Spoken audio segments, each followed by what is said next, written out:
একুশের প্রভাত শেষ হয়ে গেছে, আর অল্প কিছুক্ষণের মধ্যেই দুপুর চলে আসবে।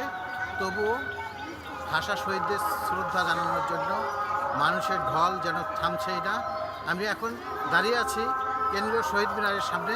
আমি এখন এই কেন্দ্রীয় শহীদ মিনারের দৃশ্যপট নিউজ লাইভ বাংলা দর্শকদেরকে ঘুরিয়ে ফিরে দেখাবো।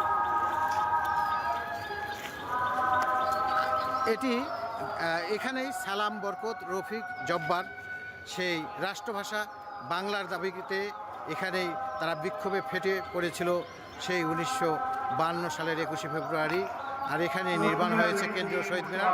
আমি এখন কথা বলবো এখানে বাংলাদেশের নতুন ধারার রাজনীতিবিদ মমিন মেহেদী ভাইয়ের সাথে। আচ্ছা, 21শে মানে কি আপনি মানে বাঙালি জাতির যে কি জন্য 21শে গুরুত্ব বহন করে বিষয়টি বলবেন?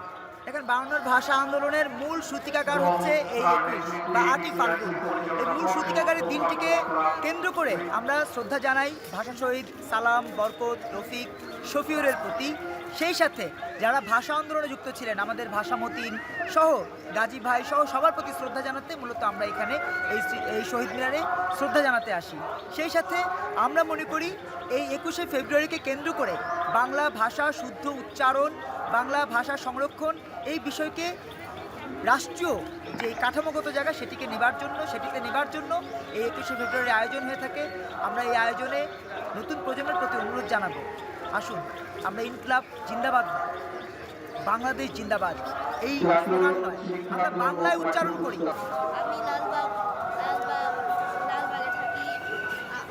আমার বিদ্যালয়ের নাম উদয়ন উচ্চ মাধ্যমিক বিদ্যালয়। আমরা এখন দেখছি বিভিন্ন সংগঠনের পক্ষ থেকে যারা এখানে শ্রদ্ধা নিবেদন করতে এসেছেন।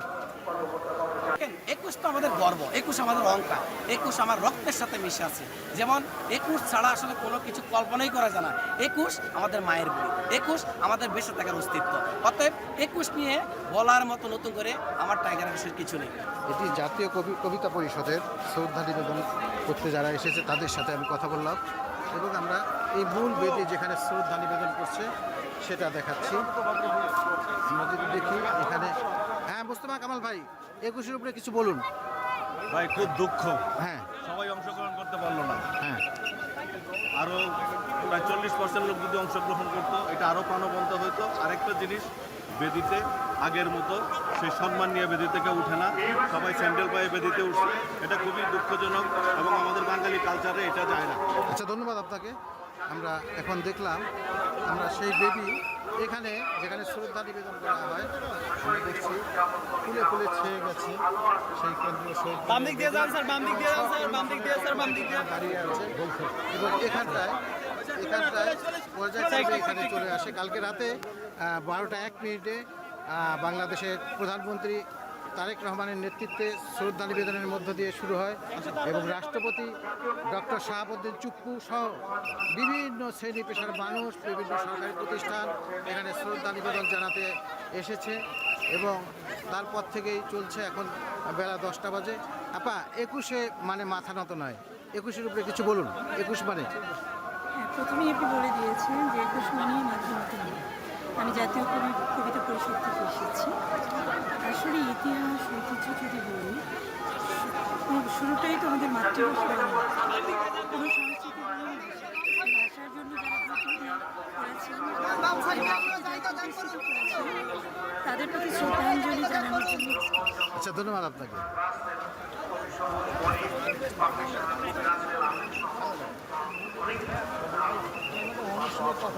আমরা এরপরে দেখছি যে জগন্নাথ বিশ্ববিদ্যালয়ের পক্ষ থেকে এসেছে এখানে আন্তর্জাতিক মাতৃভাষা দিবস উপলক্ষে রোভার স্কাউটের সদস্যদের দেখছি, এবং জগন্নাথ বিশ্ববিদ্যালয়ের পক্ষ থেকে যারা এসেছেন দেখছি। আমরা ঘুরিয়ে ফিরে দেখানোর চেষ্টা করছি, এবং এরপর আমরা বিভিন্ন সংগঠনের পক্ষ থেকে আমরা দেখছি।